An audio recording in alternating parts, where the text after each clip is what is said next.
আচ্ছা ঠিক আছে মালিক, আমি একটা কথা বলবো, আপনি বলেন তো, সত্য কথা বলুন। দেখেন, সত্য কথা আপনাকে বলতে হবে। কি কথা? আমি যে আপনার বাগিচা আছি, আপনি কি কোনোদিন আমাকে বলেছিলেন যে বাগিচা তুমি দেখাশোনা করবে আর বাগিচায় তুমি থাকবে, আমগুলো খাবে, পড়ুক বা নাই পড়ুক, পেড়ে বা পড়া আমগুলো খাবে? আপনি কি কোনোদিন বলেছিলেন? দেখেন, কথা বুঝেন। আমগুলোর কথা আপনি বলেছিলেন, লিচুর কথা, আনারসের কথা, ফলের কথা বলেছিলেন যে ফলগুলো গাছ থেকে পেড়ে খাবে যখন তুমি ক্ষুধার্ত পাবে, যখন তোমাকে খিদা লেগে, বলেছিলেন আপনি। এই বেচারা আমও, ব্যাপারটা কি? কথার মানে বুঝতে পারা যায় না। এটা উল্টা পাল্টা কেমন কথা হয়ে গেল।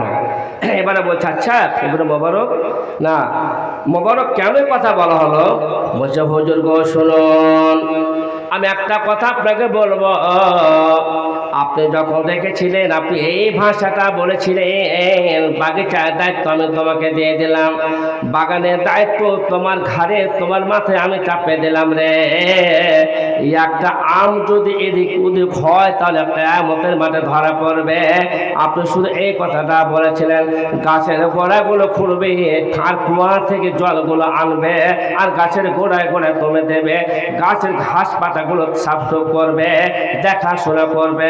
কোনো মানুষ যাতে বাগিচার মধ্যে প্রবেশ না করতে পারে, কোনো জীব যাতে প্রবেশ না করতে পারে। ও মালিক আপনি বলুন, আপনি একদিনও বলেছেন এতদিন থেকে আপনার এই বাগিচাতে আছে, একটা পেড়ে আমগুলো খাওয়া পারা তো দূরের কথা, আপনি এই কথাটা কোনোদিন বলেননি যে পাকা আমগুলো, কত আম বাগানে পড়ে থাকে ভাইরা আমার, দেখেছে আমগুলো ফেটে যায় কুলে পাতা, আমরা বলি সাধারণ ভাষা কুলে পাতা, এক জায়গায় কালো হয়ে গেছে, আমটা পড়ে গেল মিষ্টি করে মজা মজা করে আমরা কত খেয়েছে। ওই আমগুলো হাজার হাজার কুইন্টাল কুইন্টাল আম পড়া আছে বাগিচার মধ্যে, ফলগুলো পড়া আছে। ও গো মালিক আপনি শোনো, জীবনে কি আপনি কোনোদিন এই মুগ্ধ ভাষাটা বলেছিলেন এই বাগিচা তুমি জগাবে আর আমগুলো পেড়ে পেড়ে খাবে? এই কথা কি বলেছিলেন? আর কোনো হ্যাঁ উত্তর করতে পারেন না। বলছো গো মোবারক শোনো বাপুরে, আমি চরম অন্যায় করেছি, আমি চরম ভুল করে দিয়েছে। তাহলে কি তুমি আজ পর্যন্ত একটাও খাওনি নাকি? মোবারক বললেন আল্লাহর কসম কি আমি বলতে পারে, গাছে হাত লাগাতো, আমের ব্যাপারে লাগাতো দূরের কথা, যে আমগুলো পড়ে পচে গেছে, সরে গেছে, দেখে মানে আমগুলো কালো কালো হয়ে গেছে, একটা আম আমার মুখে আপনার বিনা হুকুম ছাড়া মুখে আমি দেয়নি।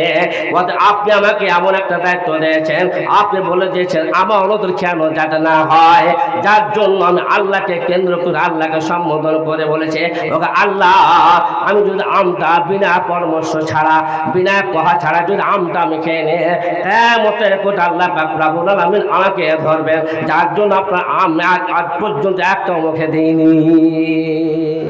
আছে আশা মনোদর দেখান তো, এরকম পৃথিবীতে কয়টা মনোদর আছে? খালি একটা মাস্টারের বাড়িতে খেয়ে দেখেন, একটা চাকরকে দেখেন কি করবে। একটা মাস্টারের বাড়িতে একটা খালি ছেলেকে ছুঁয়ে দেখেন, ছোট্ট থেকে লাখে ফুটা পড়ছে, চোখে 10 পাশের পেচটি আছে, একজন মাস্টার সাহেব মানুষ, তাকে চাকর রাখলো, কথা বুঝে চাকর রাখলো, আস্তে আস্তে চিকন হলো, সুন্দর সুন্দর দামি উলি গাঞ্জি, ভিআইপি গাঞ্জি, শার্ট পাঞ্জাবি, ফুল প্যান্ট এমনভাবে দিল, তার বাড়িতে এমন কাজ অঘটন ঘটতে দিল, তার বেটিটাকে নিয়ে পালিয়ে গেল। অনেকে নেই ভাই, তাহলে এটিকে আমানতের ভাড়া চলবে? একটা মাস্টার সাহেব মানুষ, তাকে চাকর হিসেবে রাখলো, তার নোংরা সাফ করলো, তাকে চাক চিকন করে মানুষ করে দিয়ে তাকে খাবার, তার মেয়েটাকে নিয়ে পালিয়ে গেল, আমানতের ভাড়া চলবে? এবারে দেখেন, সেও মানুষ, এই বাচ্চা মানুষ আর মোবারকও মানুষ, পার্থক্যটা কতখানি দেখে। আপনার বিনা পরামর্শ ছাড়া আপনি যতক্ষণ পর্যন্ত আপনি না বলবেন ততক্ষণ পর্যন্ত আপনি এক কাম খাবো না, অতএব আপনার আমি খাইনি। তাহলে ভালো মন্দ পার্থক্যটা আমি কেমন করে বুঝবো ভাই বলেন তো? আচ্ছা বলেন, মাংস খেয়েছেন, পোলট্রির স্বাদ একরকম, গরুর স্বাদ আর এক রকম, মিষ্টি খান তার আর এক রকম, এরকম বলেন তো আল্লাহ পাক এই জিহ্বার মধ্যে এমন একটা স্বাদ দিয়েছেন, একরকম স্বাদ। কি ভাই বলুন, একরকম স্বাদ না? তাহলে বলছেন যে আপনি তো কোনোদিন বলেননি, তাহলে কোন আমটা টক আর কোন আমটা মিষ্টি, কোন আমটা খাটা আমি বুঝতে পারিনি, যার জন্য টুকরিতে করে এক কোর থেকে আমি টেনেছি, ঠেকর থেকে হাতে ভেঙেছি আর আপনাকে আমি দিয়েছি, আর আপনি কেটে কেটে খাচ্ছেন। দেখেন আল্লাহু আকবার, আহামক হয়ে গেলেন, লজ্জিত হয়ে গেলেন। বসো আমার কর্মচারী শুনে বাপুরি, ওরা মধুর, তুমি ভালো করে আমার কথাটা মনে রাখো। ওই লোকটাকে রেখে দিয়ে মোবারককে বললেন, ওগো আমার মোবারক, এতদিন যাব তোমার মতন আমানতদার আমার কাছে কোনোদিন আর কর্মচারী আসেনি রে, এত তুমি ভালো আমার নজর হয়ে গেছ। এবার তাকে বাড়িতে রেখে দিয়ে নিজের বিবির কাছে এসে, গিন্নির কাছে এসে, প্রিয় তোমার কাছে এসে বলছো, আমার বিবি তুমি একটা কথা আমার শুনবে কিনা। সেটা জানেন বড় বড় ভাইয়া বাবু স্ত্রীর কাছে সবাই কাবো। এবার স্ত্রীকে ফুসলাতে লেগেছে, স্ত্রীকে বোঝাচ্ছে, ওগো আমার বিবি তুমি একটা কথা শুনবে কিনা। স্বামী যান, আপনি কি কথা আপনি আমাকে বলবেন বলুন। ও বিবিরি, যে ছেলেটা রয়েছে আমার বাগিচায়, ওই ছেলেটাকে আমার কন্যা রমেশের সঙ্গে বিবাহ দেব, তুমি রাজি আছো কিনা। এবারে রেগে টং হয়ে গিয়েছে, সুবহানাল্লাহ, আমি কেমন করে তার সঙ্গে তার হাতে আমার বেটিকে তুলে দেব।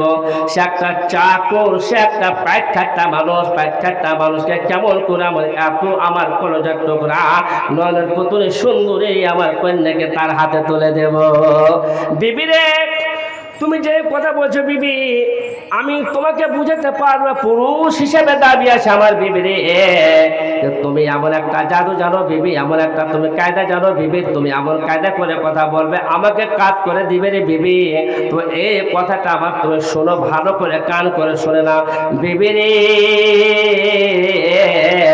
আশা করে আমার এই মেয়েকে তার হাতে যদি আমি তুলে দিই, আমার বেটি কোনোদিন না খেয়ে মরবে না, আমার বেটি সুখে থাকবে, শান্তি থাকবে। যদি তার জমি জায়গা না আছে আমার বিবি ভালো তো প্রাণের সুদের মণ্ডলে কোন রকম করে বিবিকে রাজি করা হলো।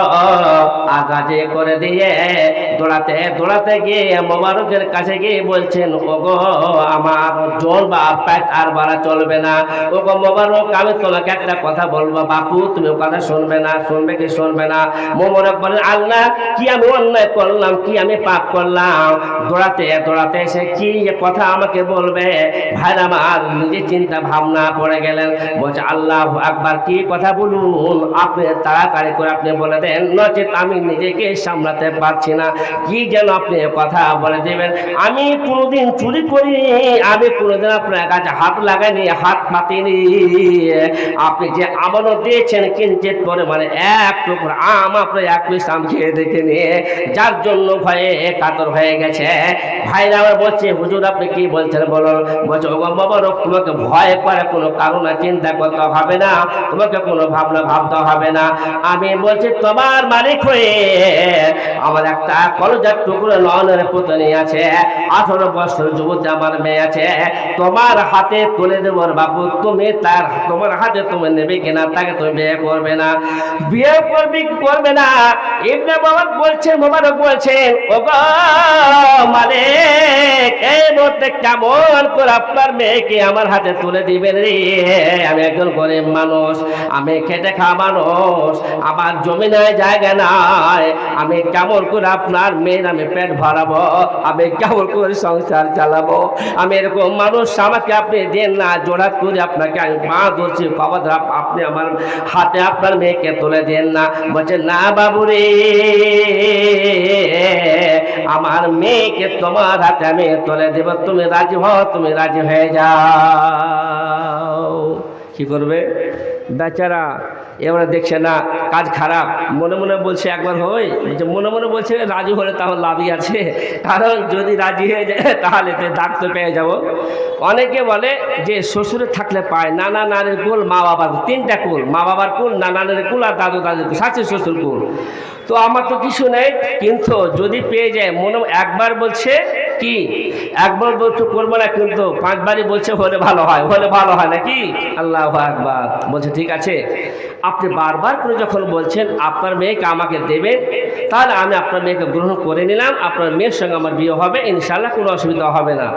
এবার আবার বিবির কানে কানে কানে বলছে, বিবি আমি রাজি করে আসলাম, আমার ওই যে মোবারক ছিল তাকে রাজি করে এসেছি, আমার কর্মচারী যে ছিল তাকে রাজি করেছি, তুমি এখন তার সঙ্গে বিয়েটা দিয়ে দাও। এবারে তার সঙ্গে বিয়ে হয়ে গেল। হয়ে যাওয়ার পরে কি করে খাবে। এবারে জামাইকে ডেকে বললেন, বেটিকে ডেকে বলছে, বেটি রে, তোমাকে আমি বহু কষ্ট করে মানুষ করেছিলাম মা।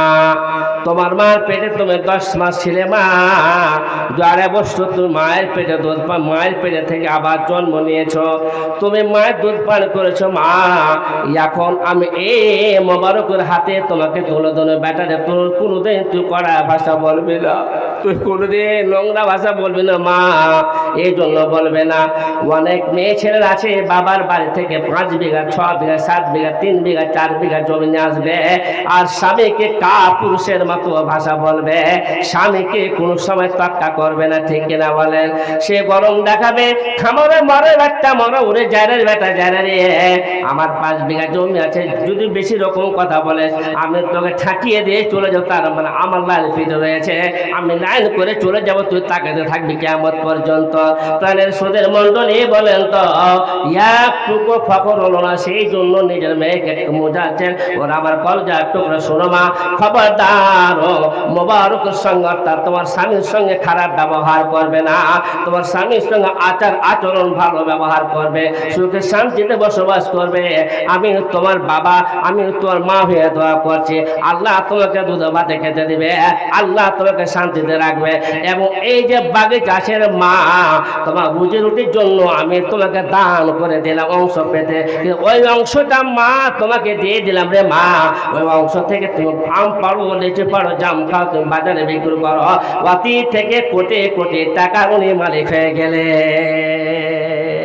তাই দেখেন, আসে পৃথিবীতে এরকম আমানতদার ভাই কয়জন আছে? হাত উঁচু করে বলতে পারবেন যে এরকম আমানতদার আছে, যে তার আমানতের বিনিময়ে মানুষ খুশি হয়ে, খুশি তাৎক্ষণা হয়ে তাকে উপহার 50,000 টাকা দিয়ে দিল। এগুলো কি আছে? না, নেই।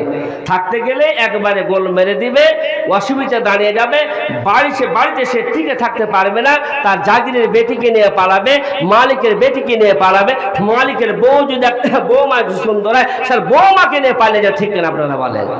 তার একে আমানতের বাড়া চলবে না, চলবে আমানতের বাড়া চলবে না। এই গ্রুপটা শেষ।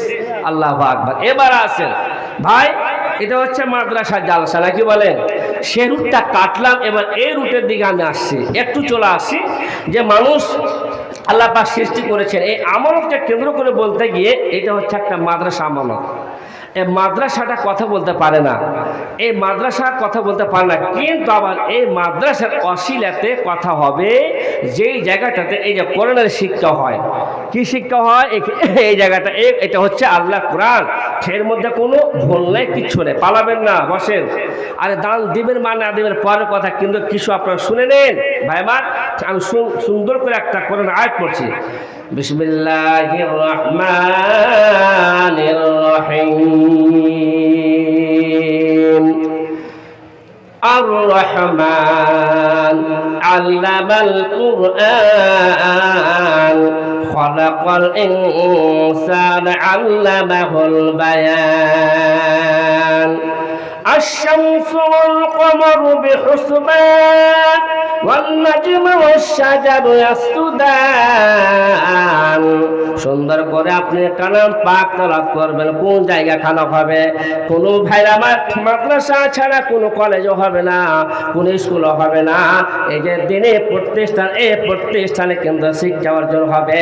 এই জায়গাখানে কালাম পাক শিক্ষা হবে, উর্দু হবে, ইংরেজি হবে, বাংলা হবে, দুনিয়াবি শিক্ষা হবে।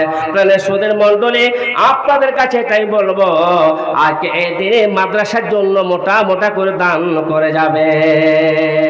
কেমন করে দান করবেন? এবার একটা আয়াত পড়ি। বিসমিল্লাহির রহমানির রহিম। ইয়া আইয়ুহাল্লাযীনা আমানু আনফিকু মিম্মা রাযাকনাকুম মিন ক্বাবলি ইয়াতিয়া ইয়াউমুন লা বাই'উ ফীহি ওয়ালা খুল্লাতু ওয়ালা শাফাআতু ওয়াল খাফিরুনা হুমুয যালিমুন। আমার আল্লাহ বলছেন, ও আমার ইমানদার বান্দা, তোমরা শোনো রে, যেগুলো তোমাদেরকে আমি রিজিক দান করেছে, ধান দিয়েছে, পাট দিয়েছে, গম দিয়েছে, ভুট্টা দিয়েছি, সরষা দিয়েছে, ওই মালগুলো থেকে তোমরা ব্যয় করো। কোন জায়গাতে তোমরা ব্যয় করবে? আমার দিনে, নবীজির দিনে প্রতিষ্ঠান মাদ্রাসাতে তোমরা দান করো। মাদ্রাসাতে খরচ করো যেগুলো তোমাদেরকে আমি দিয়েছি। আল্লাহ পাক কি দিয়েছেন? এই যে ধান, ধান চলে গেল, ধান জানি ভাই না, মিথ্যা কথা বলছি, ধান কিন্তু শেষ হয়েছে। স্বর্ণকার জাদরি সাহেব দিলেন। ও স্বর্ণকার কত টাকা আছে এখানে? 5,000। আলহামদুলিল্লাহ, স্বর্ণকার জাদরি সাহেব 5,000 টাকা দাতা। আলহামদুলিল্লাহ রে তাকবীর, রবি ইসলাম। তো ভাইরা আমার কথাটা বলি, তারপরে ভিড়ে যাওয়া আপনারা তৈরি থাকেন। আল্লাহ কি বললেন যে তোমরা কি করবে, ওই মালগুলো ব্যয় করবে, খরচ করবে কোন জায়গাখানে? এই যে মাদ্রাসা, এই যে দিকটা আগে বলেছে, এই দিকে খরচ করতে হবে। কোন দিন আসার পরে?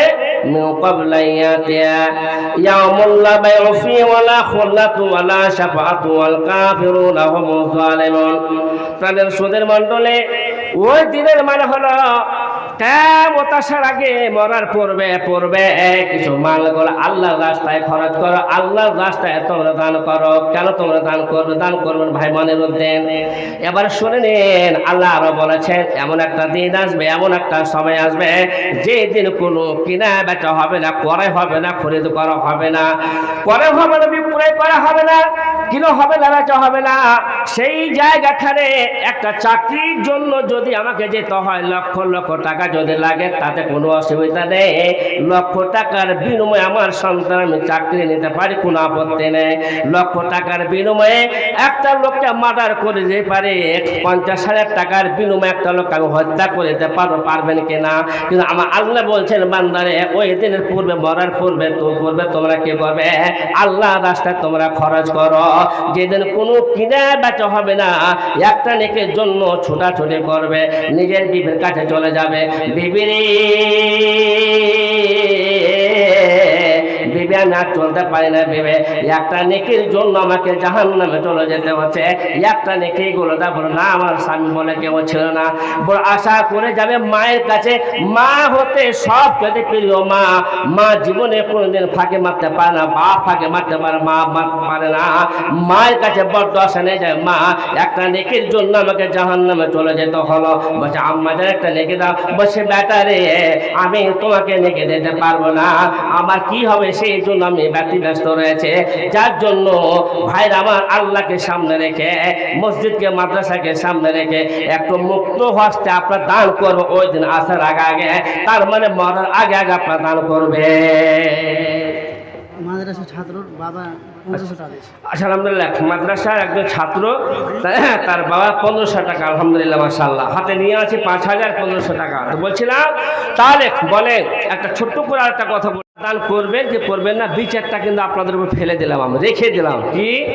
একদিন মা আয়েশার কাছে হুজুর চলে যাচ্ছে, গিয়ে মা আয়েশা কিন্তু হেসের কোনো কথা বলেন না, শুনেন মনটা খুব খারাপ। আর মা আয়েশা, হ্যাঁ আয়েশা তোর কি হয়েছে আয়েশা বলো তো, কেন তুমি কাজ সাজকে চোখ দিয়ে কেন তোর জল ধরছে? বলছে হুজুর আমি একটা কথা বলো, একটা কথা মনে পড়ে গেছে, একটা কথা আমার স্মরণ হয়ে গেছে, ব্রেনে চলে এসেছে, কোনো সময় আমার কথাটা সরে না। কি কথা আয়েশা বলো তো? বলছে হুজুর আপনার যে আমি এত কাছের বিবি, শুনেন এত নিকটের বিবি, আপনাকে ছাড়া আমি এক মুহূর্ত ছেড়ে থাকতে পারি